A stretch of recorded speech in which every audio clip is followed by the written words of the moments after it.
ಪತ್ರಿಕಾಗೋಷ್ಠಿಯನ್ನು ಕರೆದದ್ದು ಏನಂದರೆ, ನಮ್ಮ ಜಿಲ್ಲಾಧಿಕಾರಿಗಳು ಶಶಿಕಾಂತ್ ಸೆಂಥಿಲ್ ಅವರು ಭಾಳ ಒಳ್ಳೆ ಕೆಲಸ ಮಾಡಿದ್ದಾರೆ. ನಮ್ಮ ಜಿಲ್ಲೆಗೆ ಭಾಳ ಒಳ್ಳೆಯ ರೀತಿಯಲ್ಲಿ ನಮ್ಮ ಜಿಲ್ಲೆಯನ್ನು ನಡೆಸ್ಕೊಂಡು ಹೋಗಿದ್ದಾರೆ ಅಂತ ಹೇಳಿ ಎಲ್ರಿಗೂ ಒಂದು ಪ್ರಚಾರ ಮಾಡ್ತಾ ಇದ್ದಾರೆ. ಇದು ಸುಳ್ಳು. ನಮ್ಮಲ್ಲಿ ಜಿಲ್ಲಾಧಿಕಾರಿ ಅಂದರೆ ಯಾರು? ಅವರನ್ನು ಇಲ್ಲಿ ಅಪಾಯಿಂಟ್ ಮಾಡಿದ ಮೇಲೆ ಅವ್ರ ಜಿಲ್ಲೆಗೆ ಏನು ಸರ್ವಿಸ್ ಮಾಡಿದ್ರು ಅದು ಮಾಡಿದಾರ? ಅದರ ಬಗ್ಗೆ ಸಾಕಷ್ಟು ಇಲ್ಲಿ ಹಗರಣಗಳನ್ನು ನಟ್ಟು ಅವರೊಂದು ಗುಂಪು ಮಾಡಿ ಒಂದು ಪಕ್ಷದ ನೀತಿಯನ್ನು ಹಿಡ್ಕೊಂಡು ಸಾವಿರಾರು ಜನರಿಗೆ ಅವರ ಉದ್ಯೋಗವನ್ನೇ ಕಳ್ಕೊಂಡು ಹೋಗುವ ಹಾಗೆ ಮಾಡಿದ್ದಾರೆ. ಈಗ ಹಲವಾರು ಒಂದು 4-5 ವರ್ಷದಿಂದ ನೀವು ನೋಡ್ತಾ ಇದ್ದೀರಿ, ಬೇರೆ ಬೇರೆ ಜಿಲ್ಲಾಧಿಕಾರಿಗಳು ನಮ್ಮ ಜಿಲ್ಲೆಗೆ ಬಂದು ಒಂದೊಂದು ಜಿಲ್ಲಾಧಿಕಾರಿಗೂ ಒಂದೊಂದು ನೀತಿ, ಇವರು ಮುಂಚಿನವ್ರಿಗೂ ಒಂದು ನೀತಿ.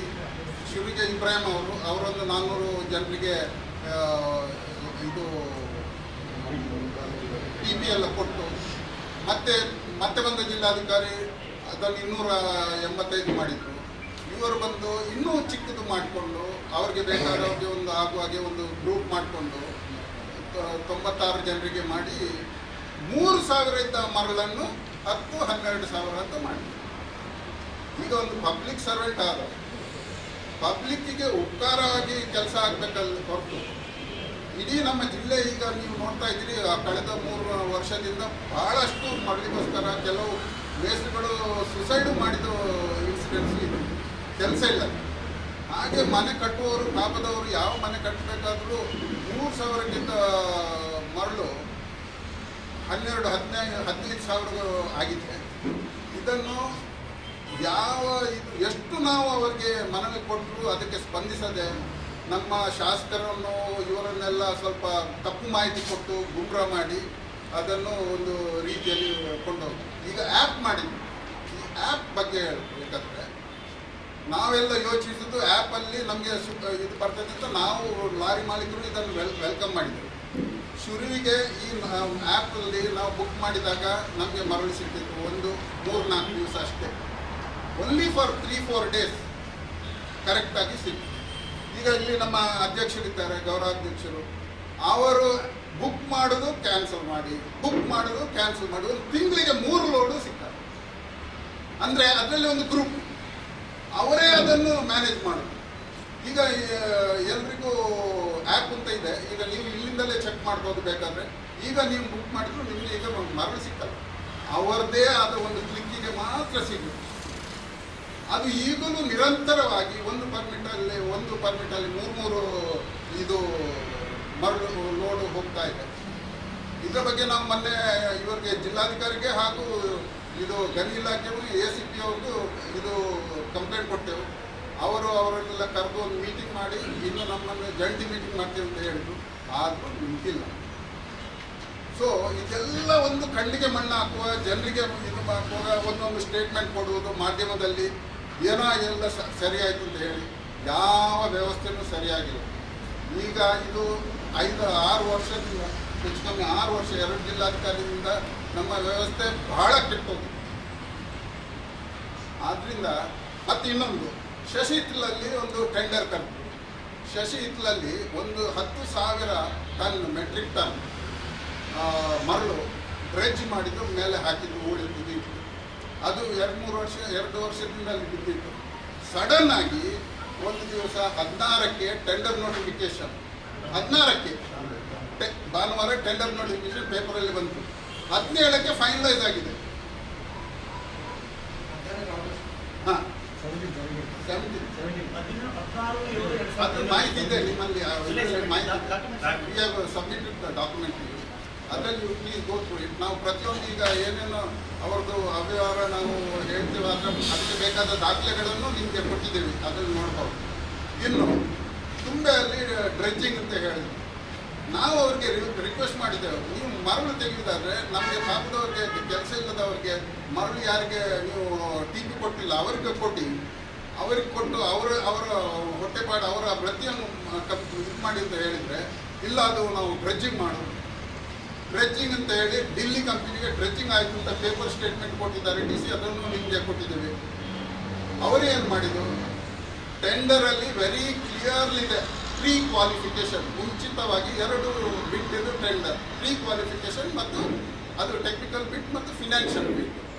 ಆ ಪ್ರೀ ಕ್ವಾಲಿಫಿಕೇಶನಲ್ಲಿ ಈ 2 ಟೆಂಡರ್ ಇಬ್ಬರು ಕೋಟ್ ಮಾಡಿದ್ದಾರೆ, ಇಬ್ಬರೂ ದೇ ಆರ್ ನಾಟ್ ಕ್ವಾಲಿಫೈಡ್, ಕ್ವಾಲಿಫಿಕೇಶನೇ ಇಲ್ಲ. ಅದ್ರ ಬಗ್ಗೆ ನಿಮಗೆ ಎಲ್ಲ ದಾಖಲಾತಿ ಕೊಟ್ಟಿದ್ರೆ ನಿಮ್ಗೆ ಏನಾದರೂ ಡೌಟ್ ಇದ್ದರೆ ನಮ್ಮ ಹತ್ರ ಕೇಳಿ, ಅದನ್ನು ಕ್ಲಿಯರ್ ಆಗಿ ನಾವು ವಿವರಿಸಿ ನಿಮಗೆ ಹೇಳ್ತಾ ಇದ್ದೀವಿ. ಪ್ರತಿಯೊಬ್ಬರಿಗೆ ಆ ಡಾಕ್ಯುಮೆಂಟ್ ಕೊಟ್ಟಿದ್ದೀವಿ. ಅದು ಆಯ್ತಾ. ಇದನ್ನು ವಿದೌಟ್ ಎನಿ ಇದು ನಮ್ಮ ಡಿ ಸಿ ಅವರು ಮನವಿ ಕೊಟ್ಟರು, ಅದನ್ನು ಪಾಸ್ ಮಾಡಿ ಅದನ್ನು ಮಾಡಿ. ಅರ್ಜೆನ್ಸಿಯಲ್ಲಿ 8 ದಿವಸ ಟೈಮ್ ಕೊಟ್ಟರು ಆ ಟೆಂಡರ್ಗೆ. ಯಾವ ಟೆಂಡರ್ಗೆ 8 ದಿವಸ ಇದೆ? 3 ಕೋಟಿ ರೂಪಾಯಿ ಅದಕ್ಕೆ ಇದು ಟೆಂಡರಲ್ಲಿ 2.84 ಕ್ರೋರ್ಸ್ಗೆ ಬಿಡ್ ಆಗಿದೆ. ಲೋವೆಸ್ಟ್ ಬಿಡ್ ಇರೋದು 1.75 ಕ್ರೋರ್ಸ್. ಅವನನ್ನು ಬಿಟ್ಟು 2.8 ಕೋಟಿದು ಇವರಿಗೆ ಟೆಂಡರ್ ಕೊಟ್ಟಿದ್ದಾರೆ. ಇದ್ರ ಅರ್ಥ ಏನು? ಇಬ್ರು ಕ್ವಾಲಿಫೈಡ್ ಅಲ್ಲ. ಅದನ್ನು ಇದು ಮಾಡಿಕೊಂಡು ಹೈಕೋರ್ಟಿಗೆ ಹೋದ್ರು. ಹೈಕೋರ್ಟಲ್ಲಿ ನಮ್ಮ ಜಿಲ್ಲಾಧಿಕಾರಿ ಅವರು ಏನು ರೆಪ್ರೆಸೆಂಟ್ ಮಾಡಿದ್ರಂದ್ರೆ, ಇದು ಮರಳು ತೆಗೆಯುವುದಲ್ಲ, ಇದು ಹೂಳೆತ್ತುದಂದ್ರೆ ಕೆಸರು ತೆಗೆಯುವುದು. ಹಾಗಾಗಿ ಹೈಕೋರ್ಟನ್ನೇ ದಾರಿ ತಪ್ಪಿಸಿ, ಹೈಕೋರ್ಟ್ ಅವರು ಹೇಳಿದ್ರು ಇದು ಹೂಳೆತ್ತುದಲ್ಲ, ಒಂದು ಮರಳುಗಾರಿಕೆ ಅಲ್ಲಲ್ಲ ಅಂತ ಹೇಳಿ ದಾರಿ ತಪ್ಪಿಸಿ ಇವರು ಇಮಿಡಿಯೇಟ್ ಇಲ್ಲಿ ಅದನ್ನು ಇದು ಮಾಡಿ ಸ್ಯಾಂಡನ್ನು ಸೇಲ್ ಮಾಡ್ತಾರೆ. ಸೊ ಒಂದು 3,000 ಇರುವ ಹೊಯ್ಗೆಯನ್ನು ಇವರು 6,000 7,000ಕ್ಕೆ ಕಾಸ್ಟ್ ಇನ್ಕ್ರೀಸ್ ಮಾಡಿ, ಒಂದು ಗೌರ್ಮೆಂಟಿಗೆ ಲಾಸ್, ಹಣ ಕೊಡಬೇಕು. ಇನ್ನೊಂದು ನಮ್ಮ ಪಾರಂಪರ್ಯ ಮಾಡುವ ಇದು ಇಲ್ಲಿ ಊರಿನವರಿಗೆ ಉದ್ಯೋಗ ಇಲ್ಲ. 3 ರಿಂದ 6,000 ಆದರೆ ಗೌರ್ಮೆಂಟ್ ಲಾಸ್ ಅಲ್ಲ, ಅವರು ಹಣ ಕೊಡ್ಬೇಕಲ್ಲ. ಈಗ ಉಳಿತಕ್ಕೆ ಅವರು ಹಣ ಕೊಡ್ಬೇಕಂತ ಫ್ರೀ ಆಗಿ ಆಗ್ತಿತ್ತು ಇಲ್ಲಿ. ಈಗ ನಾವು ಮರಳು ತೆಗೆಯುವವ್ರಿಗೆ ಫ್ರೀ, ನಾವು ರಾಯಲ್ಟಿ ಕಟ್ಟುದು. ಇದು ಗೌರ್ಮೆಂಟ್ ಹಣ ಕೊಟ್ಟು ಅದನ್ನು ಮೇಲೆ ಹಾಕಿ ಅದರ ಮೇಲೆ ಪುನಃ 600-700 ರೂಪಾಯಿ ಲೋಡ್ ಮಾಡಿ ಹಣ ಕೊಟ್ಟು ವಿದೌಟ್ ಟೆಂಡರ್.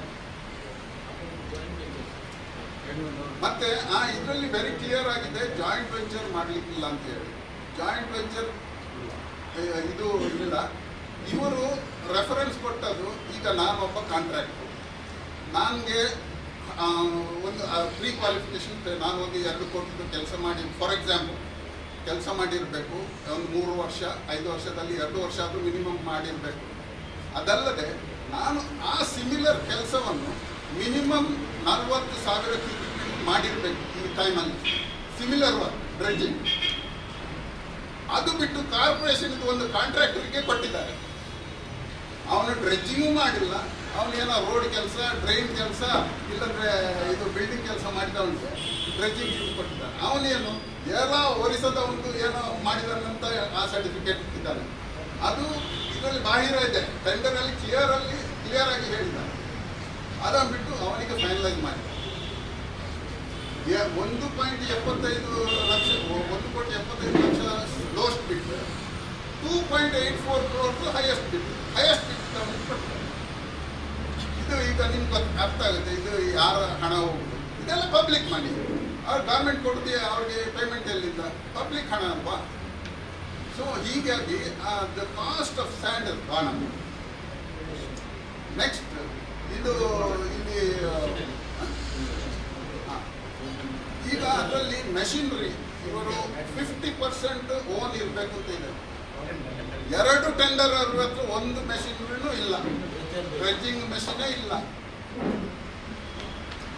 ಅವರು ಯೂಸ್ ಮಾಡೋದು ನಮ್ಮ ಇಲ್ಲಿಯ ಮುಂಚೆ ಸ್ಯಾಂಡ್ನವರು ಏನು ಮಾಡ್ತಿದ್ರು, ಆ ಡ್ರೆಡ್ಜಿಂಗ್ ಮೆಷಿನ್ ಅದನ್ನು ಹಿಡ್ಕೊಂಡು ಬಂದು ಮಾಡಿದ್ರು. ಈಗ ಮುಂಚೆ ಇಲ್ಲಿ ಅವರು ಕೆಲವರು ಇಲ್ಲೀಗಲ್ ಡ್ರೆಡ್ಜಿಂಗ್ ಮಾಡ್ತಾ ಇದ್ರಲ್ಲ, ಅಕ್ರಮ ಡ್ರೆಡ್ಜಿಂಗ್ ಮಾಡ್ತಿದ್ರು, ಅದೇ ಮೆಷಿನ್ ಇಟ್ಕೊಂಡು ಇವರು ಇದು ಮಾಡಿದ್ದಾರೆ. ಇದಕ್ಕೆಲ್ಲ ತನಿಖೆ ಆಗಬೇಕು. ಅವರ ಮೇಲೆ ಈ ನಮ್ಮ ಜಿಲ್ಲೆಗೆ ಮಾಡಿದ ತೊಂದರೆಗೆ ಅವರ ಮೇಲೆ ಆ್ಯಕ್ಷನ್ ತೆಗೆದುಕೊಳ್ಬೇಕು.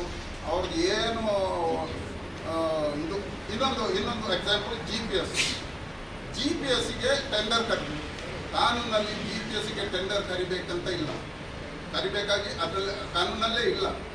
ಈಗ ಜಿ ಪಿ ಎಸ್ ಅರ್ಥ ಹೇಳ್ತೀವಿ. GPS ನಮ್ಮ ಮೊಬೈಲ್ ಥರ ಕಂಪನಿದೆಲ್ಲ ಐಡಿಯಾ, ಜಿಯೋ, ಇಲ್ಲಂದರೆ ಏರ್ಟೆಲ್, ಹೀಗೆ ಯಾವ ಇದರಲ್ಲಿದ್ದು ಅದು ಸ್ಯಾಟಲೈಟಿಂದ ಪೊಸಿಷನ್ ಕೊಡೋದು. ನಾವು ರಿಕ್ವೆಸ್ಟ್ ಮಾಡಿದ್ದೆವು, ನೀವೊಂದು ಪ್ಯಾನಲ್ ಮಾಡಿ, GPS ಯಾರೆಲ್ಲ ಇವರು ಸಂಸ್ಥೆಗಳಿದೆ ಅವ್ರದ್ದು ಪ್ಯಾನಲ್ ಮಾಡಿ, ಆ ಎಂಪ್ಯಾನಲ್ ಮಾಡಿದ ಪ್ಯಾನಲಿಂದ ನಾವು ಯಾರ ಕಂಪನಿ ಒಳ್ಳೆ ಸರ್ವಿಸ್ ಕೊಡ್ತಿದೆ ಅವರಿಂದ ನಾವು ಅದನ್ನು ಹಾಕ್ಕೊಳ್ತೇವೆ. ಮುಂಚಿನ ಒಂದು DC ಬಂದು ಅವರು ಒಂದು ಟೆಂಡರ್ ಕರೆದು ಟೆಂಡರ್ ಐ ಸರ್ಚ್ ಅಂತ ಕೊಟ್ಟರು. ಎಲ್ಲ ಲಾರಿ ಅವರೆಲ್ಲ ಐ ಸರ್ಚ್ GPS ಹಾಕಿದ್ರು. ಅದು 8,000 ಕೊಟ್ಟು. ನೆಕ್ಸ್ಟ್ EDC ಬಂದಮೇಲೆ ಪುನಃ ಟೆಂಡರ್ ಕರೆದು ಐ ಸರ್ಚ್ ಆಗಲ್ಲ, ಇನ್ನೊಂದು ಇದರಲ್ಲಿ ಉಡುಪಿ ಜಿಲ್ಲೆಯಲ್ಲಿ ಬ್ಲ್ಯಾಕ್ ಲಿಸ್ಟ್ ಆದ GPS ಕಂಪನಿಯನ್ನು ಇವರು T4 ಅಂತ, ಅದೆಲ್ಲ ನಿಮಗೆ ದಾಖಲೆ ಕೊಟ್ಟಿದ್ದೀವಿ, ಅವರನ್ನು ಇದು ಮಾಡಿದ್ರು. ಇವತ್ತು ಐ ಸರ್ಚ್ ಅವ್ರದ್ದು 5,000 ಇದ್ದರೆ ಕೋಟ್ ಮಾಡಿದ್ರು. ಈ T4 ಅವರು 8,000 ಕೋಟ್, TU4 ಅವರು 8,000 ಕೋಟ್ ಮಾಡಿದ್ದಾರೆ. ಆ 8,000 ಕೋಟ್ ಮಾಡಿದ್ದನ್ನು ಫೈನಲೈಸ್ ಮಾಡಿದ್ದಾರೆ. ಮತ್ತೆ ನಮಗೆ ಇನ್ಸಿಸ್ಟ್ ಮಾಡ್ತಾರೆ, ನೀವು ಅದು ಬಿಟ್ಟು ಇದನ್ನು ಹಾಕಿದ್ದಾರೆ. ನಮಗೆ ಲಾಸ್, ಹಾಕುದು ನಾವು, ನಮ್ಮ ಬಂಡವಾಳ. ಪ್ರತಿ ವರ್ಷ ಇವರು ಒಬ್ಬೊಬ್ಬರನ್ನು ಹಾಕಿದರೆ ನಾವು ಅದೆಲ್ಲ ನೀವು ಎಂಪ್ಯಾನಲ್ ಮಾಡಿ ನಮಗೆ ಯಾರು ಸರ್ವಿಸ್ ಒಳ್ಳೆ ಕೊಡ್ತಾರೆ ಅದನ್ನು ಮಾತ್ರ ನಾವು ಹಾಕ್ಕೊಳ್ತೇವೆ ಅಂತ ಹೇಳಿ ನಾವು ರಿಲೀಸ್ ಮಾಡಿದ್ದು ಇದಿಲ್ಲ. ಅದರ ದಾಖಲಾತಿ ಎಲ್ಲ ಕೊಟ್ಟಿದ್ದೀವಿ ನಿಮಗೆ. ಅದು ಇನ್ನೊಂದು ಮಾನದಂಡ